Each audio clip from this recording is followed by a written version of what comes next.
Bismillahirrahmanirrahim. Assalamualaikum warahmatullahi wabarakatuh.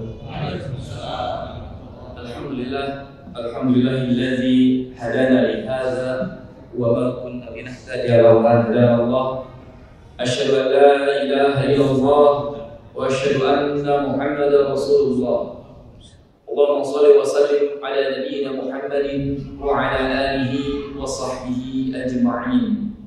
Ya ayyuhalladzina amanu taqullaha wa qulu qawlan sadida yuslih lakum a'malakum wa yaghfir lakum dzunubakum wa may yuti'illaha wa rasulahu faqad faza fawzan 'azima. Allahumma inni as'aluka al-'afwa wal 'afiyata fid dunya wal akhirah. Ya rabbana lakal hamdu kama yanbaghi li jalali wajhika wa 'azimi sultanika. Amma ba'd. Hadirin sidang salat maghrib berjamaah rahimani rahimakumullah. Alhamdulillah, sekali lagi bagi Allah yang telah kembali mempertemukan kita dalam majelis ini dalam keadaan sehat walafiat. Semoga Allah jadikan pertemuan ini menjadi tanda turunnya rahmat-Nya kepada kita. Allah lapangkan hati kita, Allah ampuni dosa dan kemaksiatan kita, dan Allah jadikan termasuk hamba-hamba Allah yang bertemu berpisah karena Allah Subhanahu wa taala. Salawat dan salam kita sampaikan kepada junjungan Nabi besar Muhammad sallallahu alaihi wasallam, keluarganya, sahabat dan tabi'in, dan semoga kita termasuk umatnya yang akan mendapatkan syafaatul ujma dari beliau dari Allah Subhanahu wa taala. Dan semoga Ustaz Ahmad Ilahi yang seharusnya mengisi pada maghrib ini Allah berikan kesembuhan dan Allah mudahkan urusannya, amin ya rabbal alamin. Hadirin sekalian, kita telah mengetahui bahwasannya setiap mukmin yang beriman dan tidak menyekutukan Allah pasti akan masuk surga. Dan itu jelas dalam beberapa asal riwayat disebutkan bahwasannya hadis dari Anas bin Malik, yakhruju minan nar man qala la ilaha illallah wa fi qalbihi waznu sya'irah minal khair. Akan dikeluarkan dari neraka jahanam orang yang mengatakan tidak ada Tuhan yang berhak disembah kecuali Allah, sedangkan hatinya ada sebesar gandum kebajikan. Kemudian lanjutannya disebutkan ya waznu barhum minal khair, sebesar biji jagung. Ada lagi dalam kalimat berikutnya waznu zarratin minal khair, ya. Jadi dan sebesar biji zarrah ada kebaikan.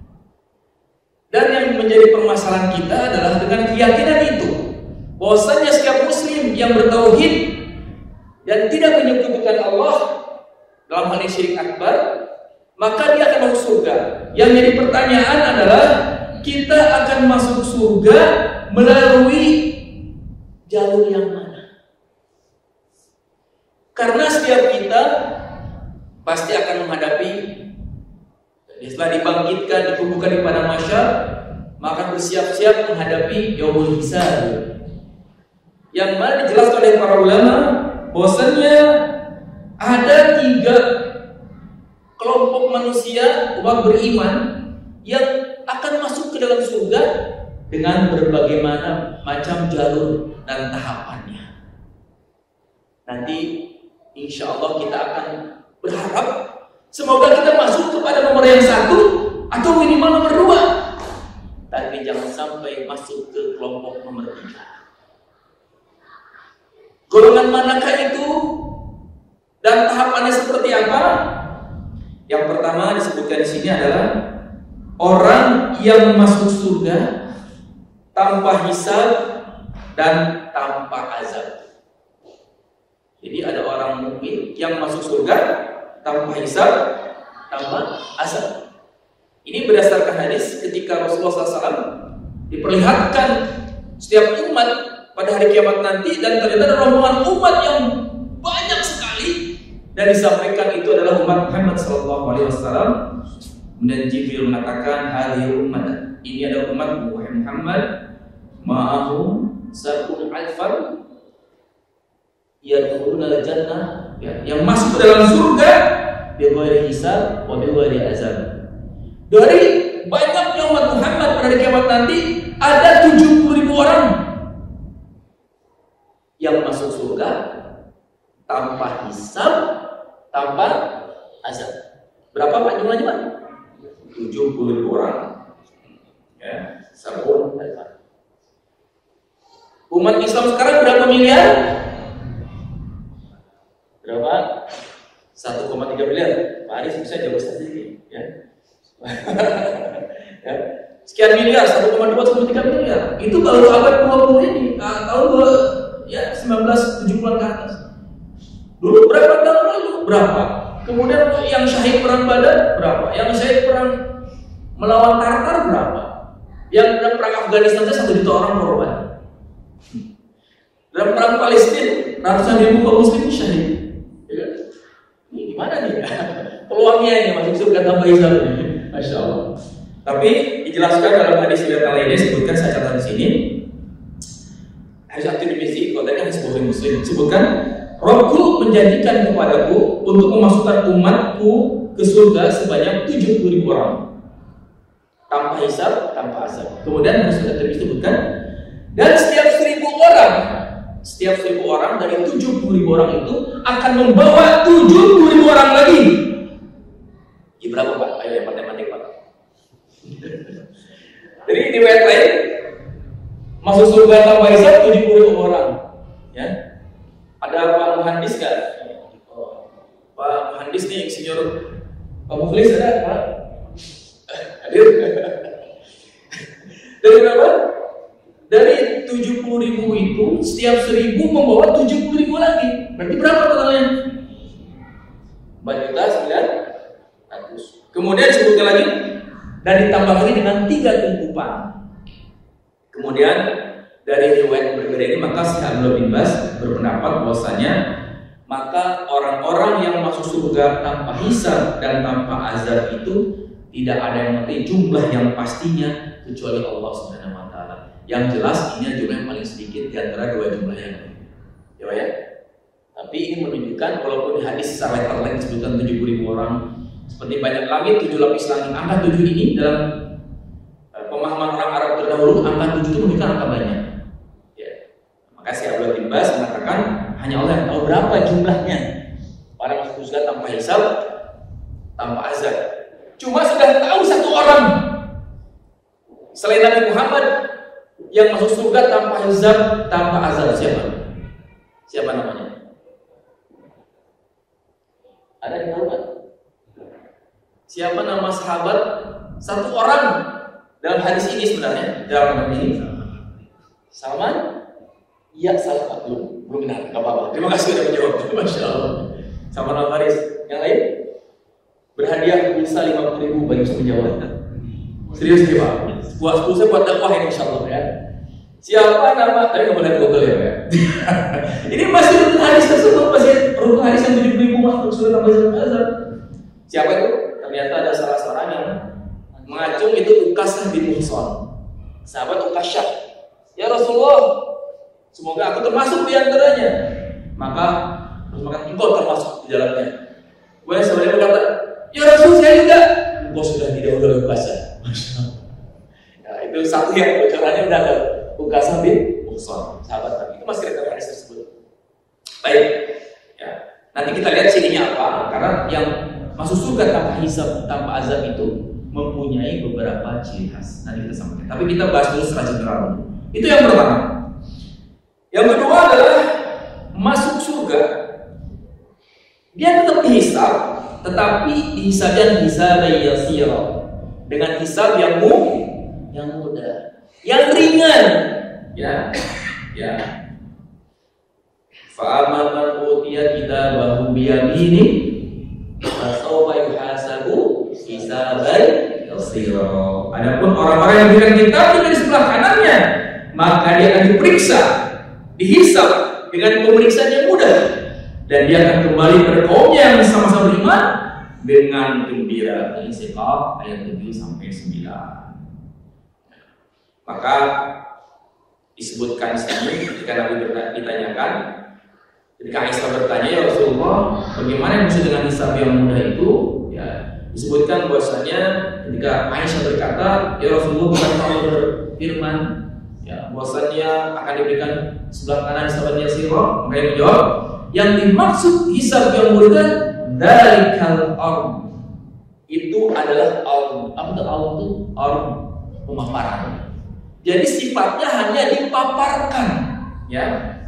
Disebutkan hisabnya di sini dimaksud adalah pemaparan dan dosa-dosa yang pernah dilakukan, dipaparkan saja. Dibongkar oleh Allah di hadapan sang hamba, namun dimaafkan oleh Allah dan tidak diumbar di halayak ramai. Pak, jadi kalau hisab yang mudah itu tidak beda nggak Pak? Dipapar cuma ditunjukkan dengan diaudit. Beda nggak? Ditunjukkan pun diminta keterangan pertanggungjawaban gitu kan? Ini hanya Allah gitu, dia paparkan saja. Dan hanya dia dengan hamba dan disaksikan oleh makhluk-makhluk yang lain. Masya Allah. Lalu kita lain sebutkan, ya, dan ini hadis riwayat Bukhari ya.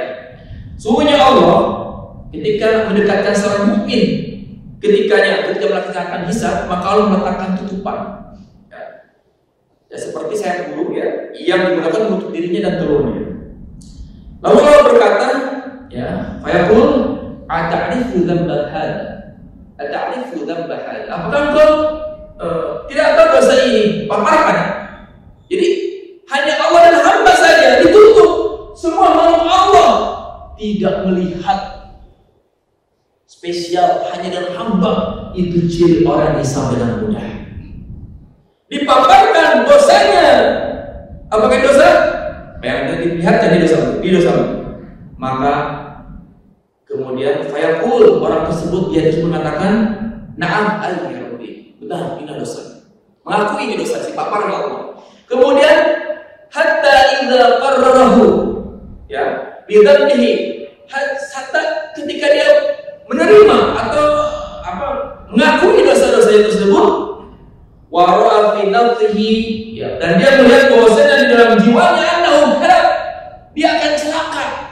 Maka dia kalau kita mau bahas dosa banyak banget, saya pasti binasa, saya pasti celaka, annahu halak, dia akan celaka. Dan dia mengakui dosa itu dan dia akan celaka. Inilah Masya Allah rahmat Allah di sini. Maka Allah berfirman, qala satartuha 'alaika fid dunya wa ana aghfir laha lakal yaum. Allah berfirman dalam tersebut, maka aku sebagaimana telah menutupnya di dunia, dan aku pun mengampunimu pada hari ini. Masya Allah, betapa bahagianya hamba tersebut. Ya, semoga kita minimal yang masuk golongan dua ini, ya Pak, ya. Tidak disaksikan makhluk-makhluk dan kita akui dosa kita banyak. Ternyata Allah mengampuni dosa kita dan menutupi aib-aib kita. Maka ada Nabi, Allahumma astur aurati wa amin rawati. Ya Allah, tutuplah aib-aibku dan berikan rasa aman pada diriku. Ditutupnya aib itu satu kenikmatan besar, di antaranya setelah kenikmatan iman dan Islam, yaitu Allah tutup aib-aib kita. Di dunia masih ada orang yang berbicara kita karena Allah tutup aib kita. Di akhirat orang dihisab dengan mudah, Allah pun tutup aibnya, tidak diperlihatkan kepada orang banyak supaya dia tidak malu. Masya Allah. Allahumma hasibna hisaban yasira. Ya Allah, hisablah kami dengan hisab yang mudah. Amin ya rabbal alamin. Masya Allah. Semoga kita ada di sini dan boleh kita termasuk di hisab yang mudah. Amin ya rabbal alamin. Masya Allah. Hadirin sekalian, ya itulah padahal umumnya kalau di hisab yang normal itu minimal ada 6 saksi. Satu yang jelas Allah, surat An-Nisa 33. Kemudian para Rasul, An-Nisa 41. Kemudian para malaikat, Hud ayat 18. Kemudian umat Nabi yang lainnya menjadi saksi, surat Al-Baqarah 43. Kemudian bumi menjadi saksi, surat Al-Zalzalah ayat 4. Yaumat hadithu akhbaraha. Pada hari di mana bumi menyampaikan berita-beritanya. Bumi akan menjadi saksi atas langkah kaki kita, atas mata kita, kaki kita, perbuatan kita. Nanti akan menjadi saksi. Itu kalau hisab yang nomor 3. Tapi kalau hisab yasira, hanya Allah saja berdua. Masya Allah, kehormatan besar bagi seorang mukmin yang mendapat hisab yasira. Kalau selain itu minimal 6 saksi. Allah, para Rasul, para malaikat, umat Nabi yang lain, bumi, surat Al-Zalzalah 4, kemudian tangan dan kaki. Ya, surat Yasin ayat ke-65 riset ketika nulis lagu tentang ini. Akan ada masa mulut dikunci, dia sampai nangis. Dia terlihat saja surat Yasin ayat 65. Padahal kami tutup mulut mereka dan berkata kepada kami tangan mereka, memberi kesaksian kaki mereka terhadap apa yang dahulu mereka usahakan. Itu yang normal itu ada 6 saksi minimal. Tapi orang-orang yang dihisab dengan hisab yang yasira hanya dia dan Allah maafkan bagi orang tersebut. Hadirin sekalian, rahimani wa rahimakumullah. Dan yang ketiga adalah masuk surga setelah dihisab dengan hisaban dan munaqasyah. Munaqasyah itu hisaban yang detail, hisab yang berat, hisab yang sulit, dan setelah itu dia disiksa dulu, dimasukkan ke dalam neraka jahanam untuk dikafarati dosa-dosanya karena dia tidak benar Allah Subhanahu wa taala, walaupun entah kapan sesuai dengan kehendak Allah angkat untuk masuk ke dalam surga. Tapi harus melalui proses dikafaratkan, dimasukkan dulu dalam neraka jahanam. Jangan sampai itu terjadi. Walaupun pada ujungnya akan masuk ke dalam surga. Di antara ciri-ciri orang yang awalnya masuk ke dalam neraka jahanam kemudian diangkat ke dalam surga dengan waktu yang Allah kehendaki, dan terjadi angkat dengan berbagai sebab dan izin Allah dengan syafaat dan sebagainya, maka tetap ada tanda bagi mantan-mantan penghuni neraka yang surga. Ada tulisannya apa? Jahanami, mantan penghuni neraka, mantan rutan Salba, mantan rutan KPK. Tetap ada tanda bagi orang-orang yang masuk surga setelah mulai masuk dalam neraka jahanam. Padahal baru jatuhnya sejak ke dasar neraka itu suara batu dilempar di mata sirat sampai ke dasar lamanya 70 tahun. Tidak terjadi kalau itu berlipat-lipat, yang jelas katakan hadisnya secara tekstual 70 tahun baru melayang belum biasa. Alhamdulillah. Maka disebutkan Nabi mengatakan madhul isya ulhimu. Barang saya dihisab dengan cara munaqasyah, dengan cara detail, uzib, dia akan diazab. Jadi kalau hisabnya seperti itu, saksinya banyak, dosanya banyak, kemudian detail disaksikan seluruh makhluk, sebenarnya dia tersiksa 2 hal. Satu, tersiksa pada saat proses hisab. Yang kedua, tersiksa pada saat dimasukkan ke dalam neraka jahanam. Auzubillah, subhanallah. Ya. Ibnu Hajar menjelaskan al-muradu bil munaqasyah. Yang dimaksud dengan munaqasyah adalah al-istiqsa'u fil muhasabah. Detail dan rinci dalam pengauditannya, bahasa auditnya, dalam perhitungannya. Wal mutalabatu bil jalil wal hakir. Dan penuntutan segala dosa baik yang besar maupun yang kecil dituntut. Yang paling berat yang ketiga kata Ibnu Hajar, watarkil musamah, watarkil musamah, dan tidak diampuni, ya, tidak diampuni. Itu yang paling berat. Hadirin sekalian, rahimani wa rahimakumullah. Jadi kalau kita perhatikan, misalnya saya ingin tanya Pak, dulu misalnya ada siswa sering telat upacara atau sering melanggar pelanggaran, kira-kira lebih malu mana ketika upacara bendera siswa pelanggar itu dipanggil di depan orang banyak, atau dipanggil sama kepala sekolah ke ruang kepala sekolah, pintunya ditutup? Kira-kira tersiksa gimana? Tersiksa apa? Di sidang di depan banyak saksi, tersiksa. Tapi ketika dipanggil pas kamu punya salah ya, yuk masuk ruangan yuk, kita ngobrol. Ya kan, itu udah jadi lagi, ya saya maafkan. Itu logika secara perbandingan mungkin tidak sepadan. Bagaimana dunia seperti itu? Jadi Pak ya, ada 3 jalur ya Pak ya? Kalau mau masuk universitas sekarang ada berapa jalur Mas Adi? Masuk universitas minimal 3 jalur ya? Ya. Satu yang paling mudah apa Pak? Jalur undangan ya? SNMPTN. Yang kedua seleksi SNBTN ya, yang namanya susah. Kalau zaman saya mah masih UMPTN ya. Ada yang masih Jawa Sipun Maru. Nah, kalau yang masih Sipun Maru berarti angkatan jadul nih. Kalau saya masih UMPTN. Kalau yang masuk yang Sipun Maru berarti lebih jadul dari saya. Sekarang SMPTN. Ada lagi yang paling berat dan paling mahal. Jalur apa Pak? Jalur mandiri. Udah mas seleksi masih banyak, bayarnya mahal. Itu juga gambaran saja Pak. Artinya untuk masuk sekolah saja itu ada apa? Udah beda level-level. Ya. Maka kita berharap semoga saya dan kita semua di sini ya, termasuk minimal yang nomor 1. Minimal nomor 2 lah, ya kan? Masya Allah, apalagi kalau bisa nomor 1, Masya Allah. Ya. Hadirin sekalian, rohimani warahmatullah. Ya. Yang hadis yang tadi yang berdua tadi yang tanpa hisab ada jumlahnya juga Mas. Yang tanpa yang hisab menyisir tidak ada. Yang ringan tadi. Tidak ada. Ada jumlahnya. Yang tidak ada jumlah. Yang ada jumlahnya adalah yang 70.000. Ya. Jadi udah menunjukkan ya sedikit lah. Kalau nggak salah SMPTN itu kalau tidak salah 20%. Kalau SMPTN 40%. Jarang kalau tidak 20% yang dirundangan ya. Paling 10% juga hebat. Jadi kita sadari. Nanti kita lihat apa sih kriteria bisa masuk surga tanpa hisab.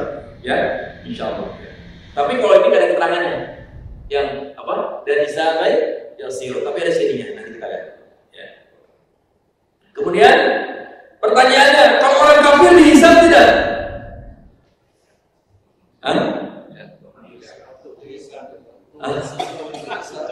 Orang kafir dihisab tidak? Terus siapa yang akan kena hisab yang sulit? Jadi sejak zaman dahulu, kalau sekarang berbeda pendapat ya, zaman dulu orang berbeda pendapat. Ada yang mengatakan orang kafir tidak dihisab. Ada yang berpendapat orang kafir dihisab juga. Ada yang bilang yang berpendapat orang kafir tidak dihisab adalah ketika dalil mengatakan ketika nanti orang kafir digiring dalam neraka jahanam bersama tokoh-tokoh mereka, bersama pemimpin mereka. Firaun masuk, diikuti langsung ke tentaranya. Kemudian berhala-berhala, semuanya tokoh-tokoh masuk, ikutin. Itu yang benar. Tapi ternyata yang dikuatkan adalah bahwasanya orang kafir pun dihisab. Nanti kita lihat apa alasan yang menguatkan. Jangankan orang kafir, sebelum orang kafir atau orang mukmin dihisab, yang pertama kali dihisab tetapi tidak diputuskan surga atau neraka, cuma dikisos saja adalah binatang-binatang. Jadi semua makhluk orang kafir muslim sebelum mereka dihisab dipersaksikan bagaimana Allah menghisab makhluk-makhluk selain manusia. Sampai hadis disebutkan sampai kambing yang tidak bertanduk akan minta kisah terhadap kambing yang bertanduk ketika di dunia menanduknya lebih seperti itu, Pak. Ya. Tapi mereka tidak akan menjadi ini kambing ini masuk surga. Enggak, mereka akan saling dikisos. Jadi kambing ini nanduk di dunia. Bayangkan miliaran kambingnya. Itu bahasa kambing. Dikatakan kata Syekh Utsaimin itu ada binatang-binatang buas gimana Allah, tapi dia dikatakan kambing contohnya. Ditanduk, mau panas nanti. Sampai kurban yang kemarin kita nanduk dibahas nanti. Disaksikan oleh seluruh baik-baik hisab yang lama sekali. Ya. Kemudian mereka tidak selain mereka dikisos, balas. Setelah beres balas, kemudian semua menjadi tanah. Tidak akan diperhitungkan neraka dan sebagainya. Langsung jadi tanah. Setelah saling mengkisos, dibalas, beres. Maka orang kafir berteriak, wa yaqul kafiru ya laitani kuntu turaba. Orang-orang kafir berteriak melihat bagaimana binatang pun dihisab oleh Allah. Mereka berteriak, ya laitani celakaku. Seandainya aku menjadi tanah. Maksudnya apa? Seperti kambing, seperti binatang. Enggak akan surga, akan neraka. Mereka jadi tanah, enggak usah mempertanggungjawabkan. Ya laitani kuntu turaba, berteriak orang-orang kafir melihat dahsyatnya proses seperti ini. Maka ulama yang menguatkan orang kafir dihisab berpendapat satu, untuk menegakkan hujah bagi orang kafir tersebut. Ada di penyimpangan itu ditegakkan hujah, bahwasanya dia menyimpang sebetulnya. Yang kedua adalah untuk menghinakan mereka. Surat Al-An'am ayat ke-30. Dan yang tak kalah penting adalah ternyata kalau orang beriman surga bertingkat-tingkat, itu tidak. Ada surga Firdaus ya, ada surga Jannatul Na'im, Di antara ciri orang surga yang dapat jannatul na'im itu adalah orang-orang ketika dia hendak berbuat maksiat, hawa nafsunya bergejolak, tiba-tiba dia sendiri dan dia takut pada Allah, dia berhenti berbuat maksiat karena kepada Allah, balasannya adalah surga jannatul na'im. Sebutkan di bawah surga Firdaus. Artinya surga pun bertingkat-tingkat. Kenapa orang kafir itu sama-sama kok dihisab juga? Bukan untuk masuk surga atau neraka, karena orang kafir pasti masuk ke dalam neraka selama-lamanya. Tapi di neraka mereka akan dihitung levelnya, mau tingkatan keberapa di nerakanya. Tidak akan sama Abu Lahab dengan Abu Thalib. Betul? Betul tidak? Abu Thalib masih membela Nabi, tapi sama-sama kafir, sama-sama neraka jahanam. Tapi Abu Lahab, Fir'aun di bawah. Tapi Abu Thalib disebutkan siksaan yang paling ringan itu memberikan siksaan yang paling ringan, yaitu di permukaan neraka yang paling atas, berdiri di atas pasir neraka, itu mampu mendidihkan otaknya dan mengeluarkan ususnya. Itu siksanya. Buat siapa? Buat paman Nabi. Artinya salah satu hikmah orang kafir tetap dihisab untuk menentukan level berapa dia masuk ke dalam.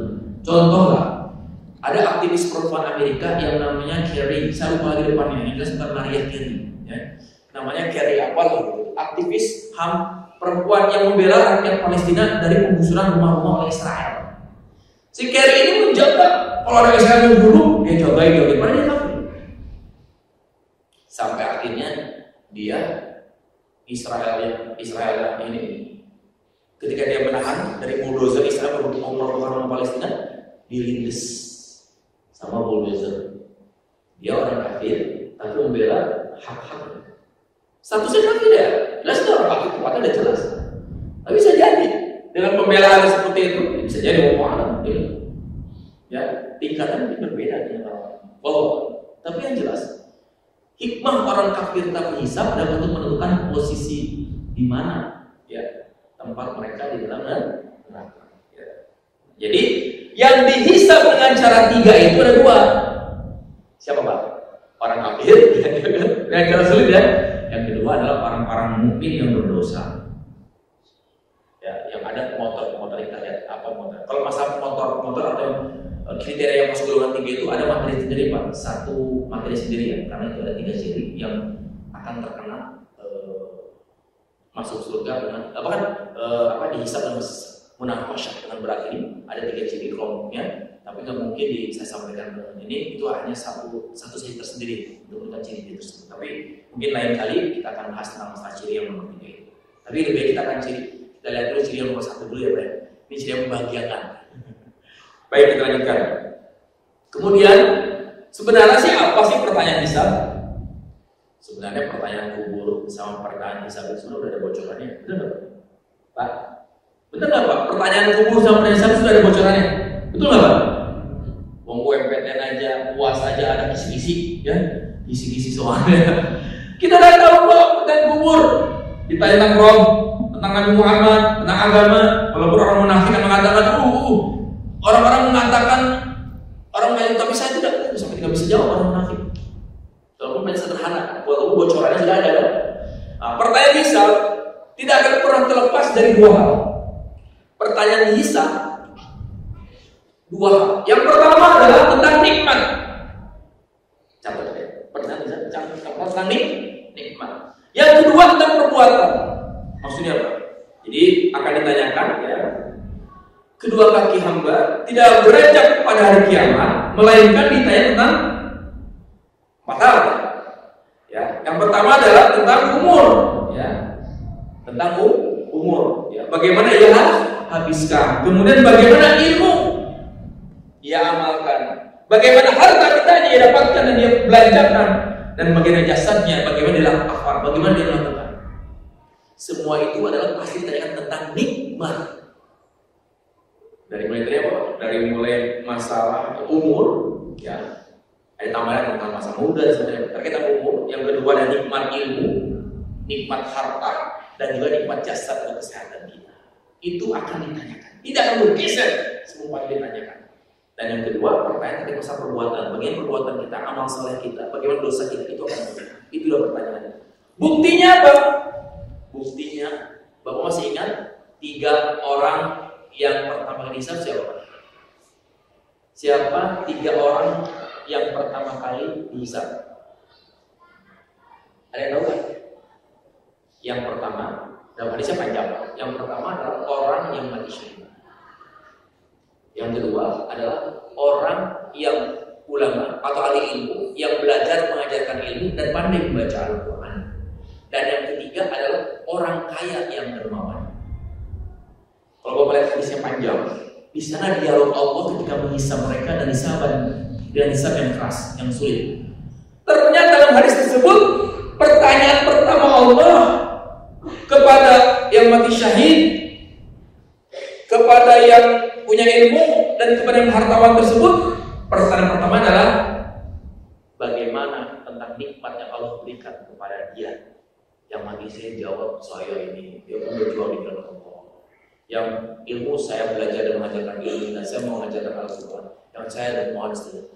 Mereka ditanya nikmatnya, mereka jawab dengan, dan ternyata Allah mentahkan semua, dustakan mereka karena ternyata Allah tahu hatinya ternyata ingin mati syahid sebagai dianggap pemberani, pembaca Al-Quran sebagai Al-Quran, pandai berilmu, dan orang harta dermawan disebut sebagai orang-orang yang baik dan dermawan. Maka kita lihat hadisnya, maka mereka yang ibadahnya, ilmunya, perbuatannya sangat hebat, amal ternyata pertama kali Allah suruh diperintahkan dan neraka jahanam. Padahal amalnya luar biasa. Tuh, sudah ada bocorannya bahwasanya di antara ciri orang yang masuk surga, masuk neraka dengan hisab yang berat dulu ini adalah mereka beramal tapi mereka gagal dalam masalah tauhid, yaitu mereka masih kecil, yaitu riya. Ya, walaupun mereka dan ternyata sudah tahu pertanyaannya itu, ditanya bagaimana nikmat. Ya. Dikasih kesehatan, dikasih harta, dikasih ilmu, dikasih istri, bahkan lebih dari 1, bisa ya. Akan ditanyakan. Orang yang punya istri lebih dari 1, kalau tidak adil, di akhirat dibantunya kalian miring. Ya? Kalau nggak adil, ditanya nikmat Anda punya istri lebih dari 1, bisa. Jelas nikmat akan diangkat dan dipertanyakan. Baik, terkait bagaimana supaya kita ini menjadi orang yang minimal 1 dan 2. Ya. Tapi kita lihat dulu apa sih kriterianya. Di antara kriteria orang yang masuk surga tanpa hisab. Jelas disebutkan di sini. Humul ladzina la yastarquna wa la yatatayyarun wa la yaktumuna wa la rabbihim yatawakkalun. Ketika saya bertanya Rasulullah, siapakah orang-orang yang masuk surga tanpa hisab, tanpa azab tersebut? Nabi menjawab dengan 4 kriteria, yaitu mereka orang yang tidak meminta di dunia, tidak meminta pengobatan ya dengan cara IK itu jadi pengobatan dengan cara besi panas Pak, besi panasin, kemudian untuk menghentikan pendarahan ditempelin, ya kan? Dan kita maksudnya apa ya? Yang ketiga adalah mereka yang tidak akan terkoyur, merasa sial dengan hari, beton, dengan binatang lewat, dengan nomor rumah, ya, dengan angka, terkoyur. Itu mereka tidak terkoyur. Ada kuku-kuku, pasti ada tamu, kedip-kedip, pasti ada rezeki, ya kan? Dihitung tanggal nikah, tanggal berapa nih? Oh, jangan hari Sabtu Minggu, kenapa? Hari jelek, hari Senin aja. Atau kuku hari Senin gak ada yang datang. Nah, gitu kan? Angka 4 itu itu artinya jelek. Makanya itu kan 4 itu katanya menurut bahasa jelek. Makanya tidak ada nomor apa? 4 ya Pak? Toilet apa? Mau tidak bisa indah 1, 2, 3, 5. Nomor 4 bumi mutiara. Nah ini dianggap siapa? Harusnya kita ini tidak bisa indah 4. Itu tertayur, merasa sial. Nah orang itu tidak percaya tertayur. Mau nomor 13. Di sini ada Pak rumah yang nomor 13 Pak. Waktu tempat saya dilewat Pak. Saya nomor 11, 12, 14. Nomor 13 ada. ada tusuk sate, nanti nggak akan usahanya akan ini kalau tusuk sate. Ini kenapa gagal terus di usaha? Feng shui-nya kurang bagus, feng shui. Coba arah pintunya dirubah, jangan menghadap sungai. Iya, kalau menghadap sungai siapa beli, kan? Itu suka macam-macam aja tato ya. Kemudian dan kepada Tuhannya mereka bertawakal. Jadi maksudnya gini, ada yang terjemah seperti ini. Ada yang menerjemahkan letterlek, pokoknya orang yang pengen masuk surga tanpa hisab, jangan minta diruqyah. Artinya bisa meruqyah diri sendiri, betul ya? Biar sedikit pakai petang, masuk kamar mandi, ada binatang buas, Allah kalimat dari dalam di syarri ma khalaq, sedikit pakai petang biasa. Kulu farad tidur disebut bisa meruqyah sendiri. Yang kedua, meruqyah sendiri itu maksudnya adalah ada kemungkinan kalau orang minta diruqyah, ada perasaan kalau pengen ruqyah, kalau pengen sembuh nih sama kiai itu, insya Allah sembuh. Rasa tawakalnya berkurang karena kadang-kadang ada muncul perasaan yang menyembuhkan itu adalah walaupun zaman sahabat pun pernah banyak yang meruqyah, oke kalau meruqyah nggak apa-apa, tapi yang minta diruqyah pun bahkan Nabi pernah menyuruh orang hamba sahaya yang warna ini putih ruqyah orang tersebut. Ya, kalau meruqyah boleh, tapi meminta itu ciri orang yang bertauhid itu adalah tidak minta diruqyah. Itu salah cirinya. Ya. Yang kedua adalah masalah sebenarnya pengobatan dan cara diet, makanya saya ingat betul dialamin tahun berapa ya? Waktu sekitaran masal. Waktu itu Pak Firman masih belum kades ya. Anaknya baru saya ikut di sini waktu dialamin. Pernah ya? Tahun berapa ya kita masal di sini tempatnya. Di antara semua yang dihitan itu, di sini saya ingat itu, semuanya pakai electric counter. Orang bilang laser, ada electric counter kayak dipanasin ya. Kayak kawat dipanasin kan? Bukan laser sebenarnya, electric counter gitu ya. Panasin sehingga kulit ketemu itu bau hangit. Bau kulit dibakar, bau sate gitu. Yang dewa dibakar kan? Nah, Pak Firman ini saya betul. Di antara 10 peserta dia maaf, dok, nggak mau, saya nggak mau anak saya pakai cara itu. Takutnya termasuk dalam bagian apa? Dengan cara dipanaskan. Akhirnya beliau putra kembar saya kan dengan cara manual, berdarah-darah, disuntik biasa sih. Saya masih ingat ada suatu mengangin dan kena kencing anaknya, saya masih ingat. Di sini. Nah, ini sekalian. Tetapi pertanyaannya adalah zaman dahulu ada sahabat Sa'ad bin Abi Waqqas radhiyallahu anhu terluka berdarah-darah. Nabi suruh hentikan apa tadi? Lukanya dengan besi panas. Ternyata apa sebenarnya di balik itu? Ternyata bukan masalah inti di kayaknya itu. Intinya adalah orang-orang Arab terdahulu kalau sudah berbicara kayak meyakini kalau dalam kayak ini pasti sembuh. Ada keyakinan pasti sembuh. Kita walaupun nggak pakai kayak, oh ini nggak boleh kayak, itu nggak akan masuk dulu tanpa hisab. Tapi kira sakit, dokter itu bisa Allah sembuh. Dokter teguh sembuh lagi. Dokter muka sembuh itu. Nah, walaupun kita dengan kayak, tapi keyakinannya ada perasaan. Ini dokter ini menyembuhkan. Hati-hati, ya. Dan ini bermuara kepada poin 4 dan kepada rohnya mereka bertawakal.